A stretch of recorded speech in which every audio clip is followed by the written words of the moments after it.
오늘의 말씀은 요한복음 3장 1절로 10절까지의 말씀입니다. 그런데 바리새인 중에 니고데모라 하는 사람이 있으니 유대인의 지도자라. 그가 밤에 예수께 와서 이르되 랍비여, 우리가 당신은 하나님께로부터 오신 선생인 줄 아나이다. 하나님이 함께 하시지 아니하시면 당신이 행하시는 이 표적을 아무도 할 수 없음이니이다. 예수께서 대답하여 이르시되 진실로 진실로 내게 이르노니 사람이 거듭나지 아니하면 하나님의 나라를 볼 수 없느니라. 니고데모가 이르되 사람이 늙으면 어떻게 날 수 있사옵나이까? 두 번째 모태에 들어갔다가 날 수 있사옵나이까? 예수께서 이르시되 진실로 진실로 내게 이르노니 사람이 물과 성령으로 나지 아니하면 하나님의 나라에 들어갈 수 없느니라. 육으로 난 것은 육이요 영으로 난 것은 영이니 내가 내게 거듭나야 하겠다 하는 말을 놀랍게 여기지 말라. 바람이 임으로 불매 내가 그 소리는 들어도 어디서 와서 어디로 가는지 알지 못하나니 성령으로 난 사람도 다 그러하니라. 니고데모가 대답하여 이르되 어찌 그러한 일이 있을 수 있나이까?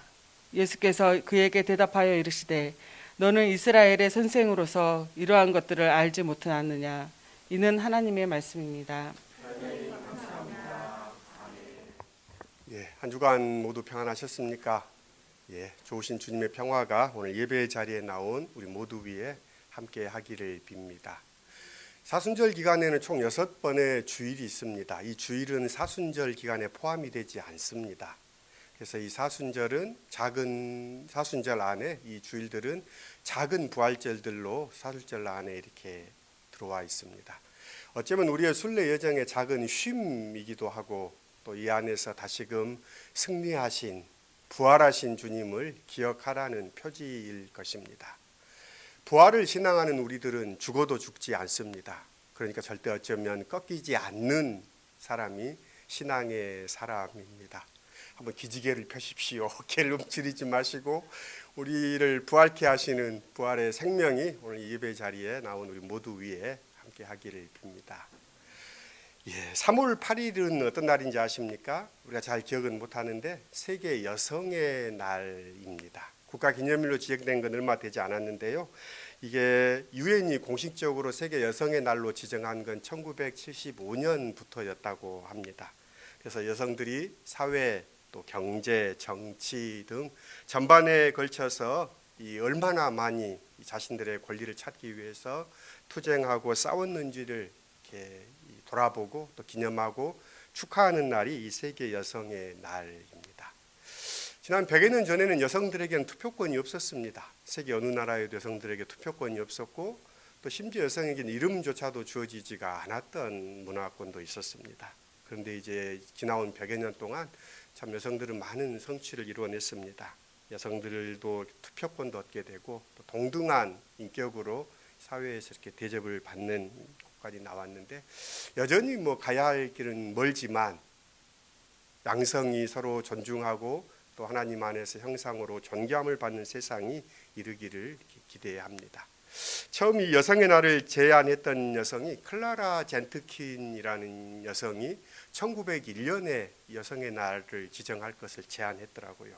그리고 나서 그 다음에 1911년에 이제 여성의 날을 오스트리아, 덴마크, 독일, 스위스가 먼저 지키기 시작했습니다.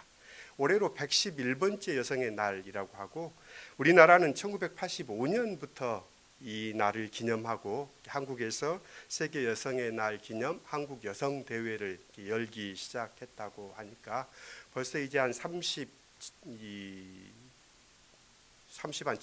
8년 해가게 됩니다. 오늘 우리가 사는 세상도 과거에 비하면 참 많이 왔습니다. 그러나 옛날보다 좋아졌다라는 말로 끝나면 안 됩니다. 이를 위해 애썼던 사람들의 수고가 있었고 마찬가지로 우리가 누리고 있는 이 권리들이 처음부터 있었던 것이 아닌 것처럼 언제나 다시 후퇴할 수 있다라는 것을 기억하고 이 발전을 위해서 이렇게 깨어 있을 필요가 있습니다. 대한민국에 앞선 조선이라는 사회 체제에서는 여성은 이름도 갖지 못했고 어떤 권리도 갖지 못했습니다. 그냥 박씨, 이씨 이렇게 불리기도 하고 또 때로는 여주댁, 뭐 목포댁 뭐 이런 걸로 지명으로 불리기도 했고, 그래서 민중들의 노래인 심청전이나 홍길동전에 등장하는 어머니들의 이름이 없습니다. 그렇죠? 신봉사의 이름은 심학규로 소개가 되고, 이 주인공인 심청은 그래도 이름이 나오지만 그 어머니는 박씨로 이렇게 소개가 됩니다. 그런 시대 여성의 정치적 참여는 뭐 거의 불가능한 시대이고, 여성은 동등한 인격으로 취급받지 못했습니다. 많이 좋아졌다고 하지만 오히려 코로나를 거치면서 여성의 인권이 뒤로 오히려 퇴보했다는 UN 보고도 접하게 됩니다. 세계 13개국 여성 중에 한 명은 이 코로나 기간에 폭력을 경험했다고 합니다. 가정폭력이겠지요. 남성에 의한 이런 폭력을 경험했고, 또 언어폭력은 일상적으로 했다고 하는 보고들을 보면서, 또한 이 지난해 8월에 재집권한 아프가니스탄 탈레반 정부가 들어선 이후에 여성들은 더 이상 학교에 이제 더 이상 배움의 기회를 박탈당하는 그런 일들이 오늘 우리가 사는 세상에 여전히 일어나고 있다는 것을 우리는 기억할 필요가 있습니다. 자본주의 세상에서 양성평등의 척도는 어쩌면 임금일 것입니다. 그래서 이 대한민국의 여성들이 받는 임금은 남성들 동일한 직종에 동일한 일을 하는 남성의 임금의 64%를 받는다고 합니다. 그러니까 아직 가야 할 길은 여전히 멀다라는 생각을 합니다. 성서 속에서 예수를 따랐던 여성들의 성경의 복음서에 등장하는 것을 우리는 또한 기억합니다. 예수로 인해 그 여성들의 삶이 회복되고, 또 이름을 갖는 여성들, 또 주체적인 삶을 살았던 여성들의 이름들이 성서에는 등장합니다. 그러니까 이게 무려 2000년 전의 문서를 우리가 읽는데 거기에서 여성의 이름을 주체적으로 기록한다는 것은 어마어마한 일이기도 하지요. 부활의 첫 증인을 성서는 예수님의 수제자들로 이야기하지 않고, 이 부활의 첫 증인이 되었던 막달라 마리아라는 여성, 또 칼이 너를 찌를 것이다 라는 예언을 들으면서도 예수의 울타리가 되어 주었던 어머니 마리아, 또 나사로의 누이로서 예루살렘에 오셔서 머리 둘 곳 없었던 예수님을 따뜻이 집으로 맞아들였던 마르다와 마리아도 우리는 기억합니다. 또 예수를 따르면서 예수의 필요를 채웠던 헤롯의 청지기 구사의 아내도 이렇게 성서에서는 소개하는 것을 듣습니다. 예수님의 메시지 가운데도 여인들이 많이 등장하지요. 이런 동전을 찾기 위해서 등불을 밝히고 온 집안을 이렇게 찾았던 여인의 이야기를 예수님은 들려주면서, 하나님의 나라는 남성들만의 나라가 아니라 남녀의 모두가 하나님의 아버지가 되시고 그들의 권리를 찾아주시는 하나님으로 성서는 우리에게 소개합니다. 그것이 어쩌면 성서의 정신이 깃들어 있다라고도 볼 수 있습니다. 하나님은 남자와 여자를 지으시고 하나님의 형상대로 살아가도록 우리를 이끄십니다. 그 하나님 안에서 깨어있는 우리의 삶이 될 수 있기를 소원합니다. 오늘 성서의 본문으로 들어가 보면 유대의 지도급 인사 가운데 한 사람이 예수를 찾아옵니다. 유대인의 관원이라고 소개가 되기도 하고, 또 이스라엘의 선생이라고 불리우는 니고데모가 예수를 찾아왔습니다. 사람들의 이목을 피하기 위해서 밤에 그는 예수를 찾아왔습니다. 그러나 어찌 그를 미워할 수 있겠습니까? 예수께서 어찌 그 사람을 사랑하지 않을 수 있겠습니까? 니고데모는 목마른 사람입니다. 목이 마르지 않았다면 그는 예수라는 샘 곁에 얼씬거리지도 않았을 것입니다. 동료들의 손가락질이나 질이나 자칫 그가 쌓아왔던 모든 명성을 이룰 수 있다는 그런 두려움이 그의 옷자락을 잡아당겼지만, 그래도 어둠을 장막 삼아 그는 예수 앞에 이끌려 나왔습니다. 그리고 그의 오랜 물음을 예수께 그는 던지지요. 박노해 시인의 진실은 찾아오라라는 시에서 이 진리를 찾는 사람의 마음가짐에 대해서 그는 이렇게 노래합니다. 나에게 손쉽게 찾아오는 것들, 또 연달아 맞춰서 추천되는 것들, 우리 유튜브가 계속 우리를 추천하지요. 그런 것들에 조심하라. 그럴 리 없다. 진실로 세상에 고귀한 것들이 그렇게 쉽게 주어질 리 없다. 진실은 그렇게 찾아오지 않는다. 새로운 진리는 내 감각을 거슬러 상식과 유행을 거슬러 온다. 고귀하고 아름다운 것들은 다 나의 두 발로 찾아오라 한다. 주어진 것들을 해치며 찾아오라 한다. 나를 울게 하고 떨게 하는 것들은 다 내가 힘들여 찾아간 저 높고 깊고 오랜 곳에서 날 기다리고 있다. 이렇게 이야기하는데요. 그렇습니다. 그는 진실을 찾기 위해서 손가락질이나 조롱, 또 그가 쌓아왔던 모든 것을 잃어버릴지도 모른다는 두려움을 밀어내고 니고데모는 예수를 찾아옵니다. 예수님도 이 니고데모를 진지하게 대해줍니다. 그와의 대화가 끊어지지 않고 알아듣지 못하는 니고데모에게 예수님은 계속해서 대화를 이어갑니다. 예수님은 어쩌면 니고데모 안에 있는 그 목마른 영혼을 보셨을지 모르겠습니다. 그가 혼신의 힘으로 진리를 구하고 있음을 예수께서는 알아보셨습니다. 니고데모에게는 이런 진리의 문제가 단순히 인식의 문제가 아니라 삶의 문제였습니다. 예수는 니고데모에게 불쑥 말씀하십니다. 누구든지 다시 나지 아니하면 하나님의 나라를 볼 수 없다. 마치 한 자루의 칼 같은 말씀입니다. 앞을 내다볼 수 없는 인생길을 헤쳐나가야 할 말씀으로 니고데모에게 던져진 말씀입니다. 다시 나지 아니하면 하나님의 나라를 볼 수 없다. 하지만 안타깝습니다. 이 말은 니고데모가 꿰뚫기에는 너무나 낯선 말이었습니다. 그래서 그는 자신의 무지를 드러냅니다. 사람이 늙었는데 그가 어떻게 태어날 수 있겠습니까? 어머니 뱃속에 다시 들어가서 다시 태어나야 하는 것입니까? 라고 묻습니다. 무지를 감추는 게 문제지 무지를 드러내는 건 문제가 아닙니다. 자신이 모른다는 사실을 모르는 이는 어쩌면 결코 배울 수 없습니다. 어떻게 하여야 영생을 얻을 수 있습니까? 예수를 찾아왔던 바리새인들이 공통적으로 던졌던 질문입니다. 그들이 너무나 많이 들었던 답은 율법을 행하라라는 것이었을 겁니다. 그러나 다시 태어나라라는 예수의 이 말씀은 그들에게는 어쩌면 이해될 수 없는 말이었습니다. 니고데모는 다시라는 이 말을 오해했습니다.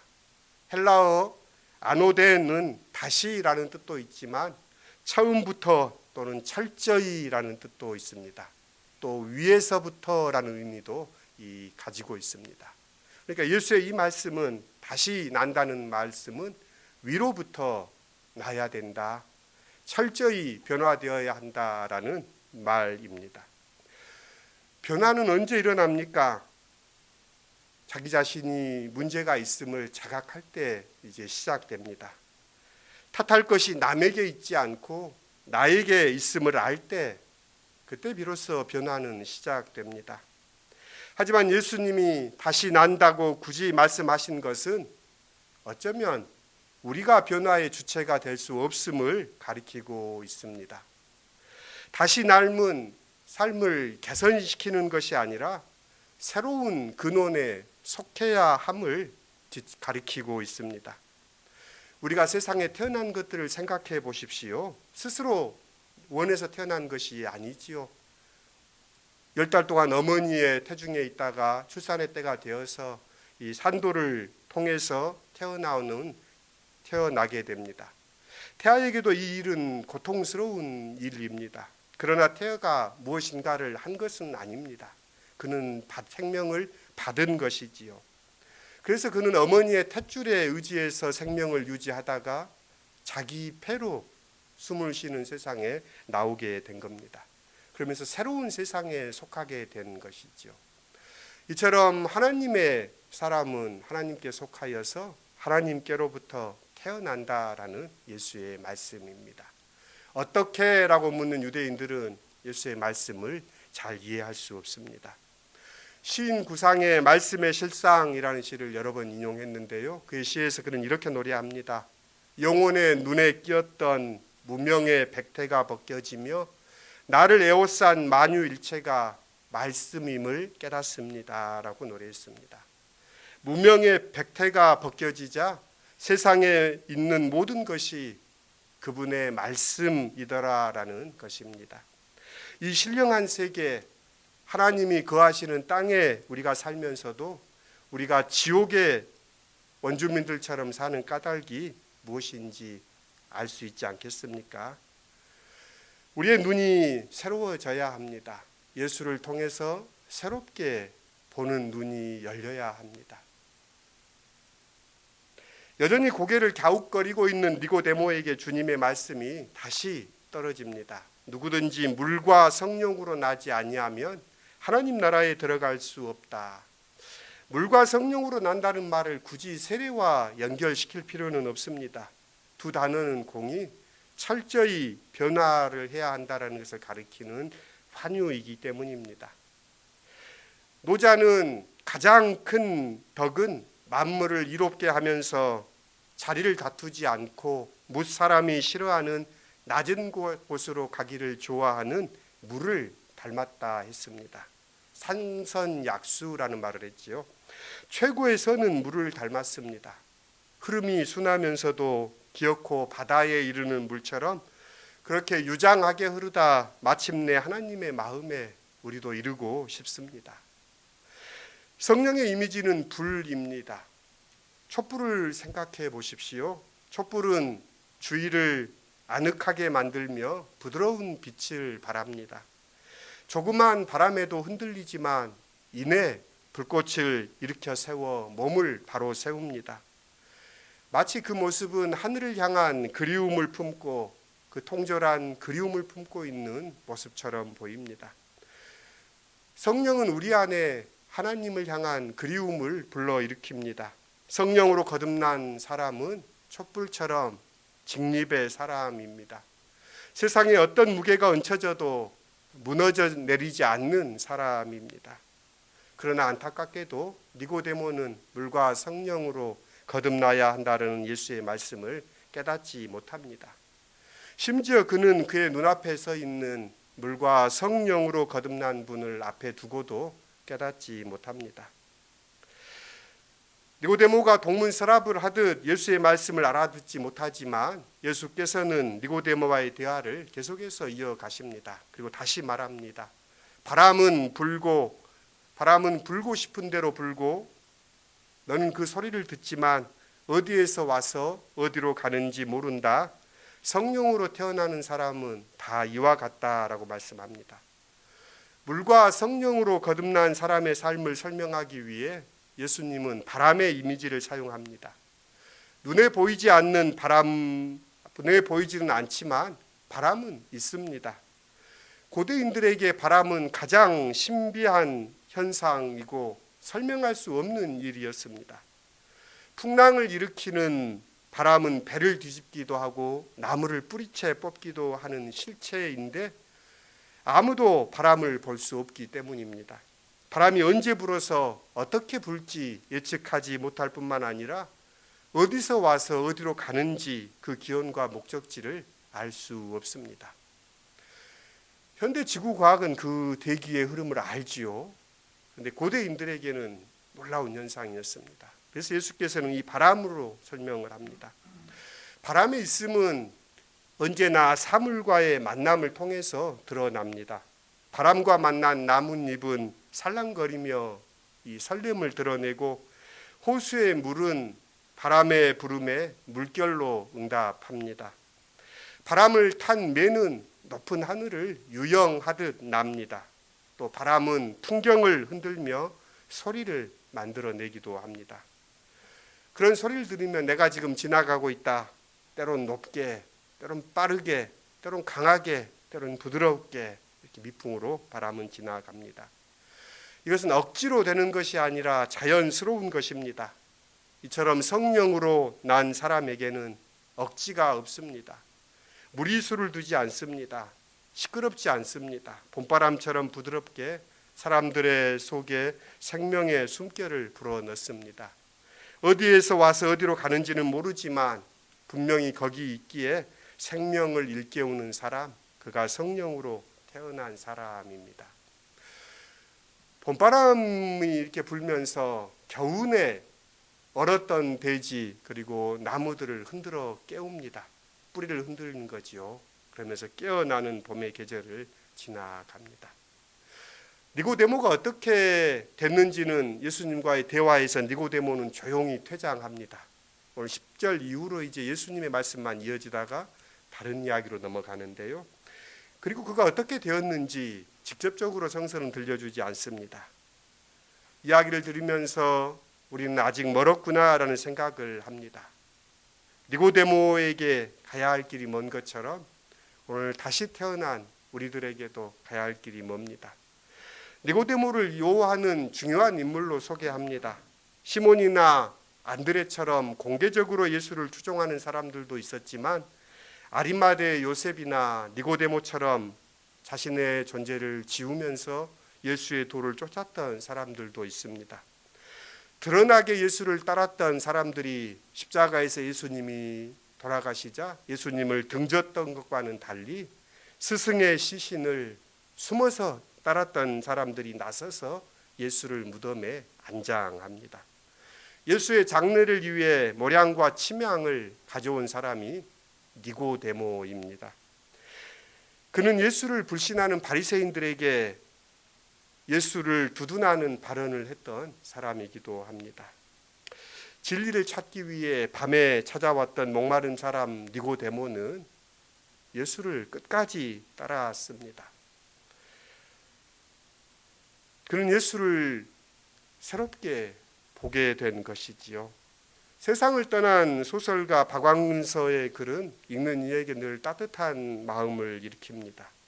그의 글 가운데 농촌으로 귀농한 한 부부의 이야기를 들려주면서 도시 생활을 끝내고 시골로 내려가 산 부부가 시골 생활이 고되고 힘들지만 그들의 눈빛이 반짝이는 것을 보면서 그의 일담을 적고 있는 글을 이 믿음으로 읽는 글에 한번 실어보았습니다. 그러면서 농사일이 쉽지 않고 고생하는 그들의 모습 속에 그들이 행복해하는 것은 그들이 진정 원하는 것을 마침내 찾았기 때문이다라고 이 박완서 시인은 이야기합니다. 정말로 원하는 것이 무엇인가? 여러분들이 정말로 원하는 것이 무엇인가? 진리를 찾는 기쁨이 우리 안에 있기를 원합니다. 부활하신 예수님을 만난 그 생명이 우리 안에 있기를 원합니다. 세상에서 들려오는 소식은 늘 우리를 불안하게 하고 두렵게 하고 낙담하게 합니다. 그러나 하나님께서는 우리를 새롭게 하십니다. 프랑스 사람들이 럭셔리한 생활을 말할 때 이 프랑스는 명품으로 유명한 나라지요. 그런데 프랑스 사람들도 그 명품을 거의 즐기지 않는다고 합니다. 프랑스 사람들은 명품을 사고 부유하게 사는 삶이 럭셔리한 삶이 아니라 자기 자신과 조화를 이루는 삶이 럭셔리한 삶이다라고 이야기한답니다. 어쩌면 하나님께서 부여하신 생명을 사는 것, 이것이 예수를 따라 사는 삶, 예수님께서 말씀하신 물과 성령으로 태어난 삶, 다시 태어난 삶, 하늘로부터 온 삶이라고 있습니다. 우리들도 예수를 새롭게 보기를 원합니다. 사순절입니다. 마음을 새롭게 하고 가벼운 발걸음으로 예수님을 따라 나서십시오. 그러면 예수님께서 우리 안에 행하실 것입니다. 우리의 눈을 새롭게 하고 우리의 마음을 새롭게 하여서 우리를 도우시는 주님 안에서 봄바람이 불어오듯 우리 가슴에 봄바람을 불러일으키는 성령께서 우리를 새 삶으로 또 빚어가시는 주님이 우리 안에서 행하십니다. 그 주님과 동행하는 시온의 모든 지체들이 될 수 있기를 빕니다. 주님 감사합니다. 비록 밤이었지만 그래도 마침내 예수를 찾아간 니고데모는 진리를 향한 목마름이 있었습니다. 오 주님, 우리에게도 진리를 향한 열정과 목마름을 허락하여 주십시오. 길을 찾는 사람, 예수를 길 삼아 살아가는 사람, 이 사순절 주님의 길을 걷게 해 주십시오. 예수님의 이름으로 기도드립니다. 아멘.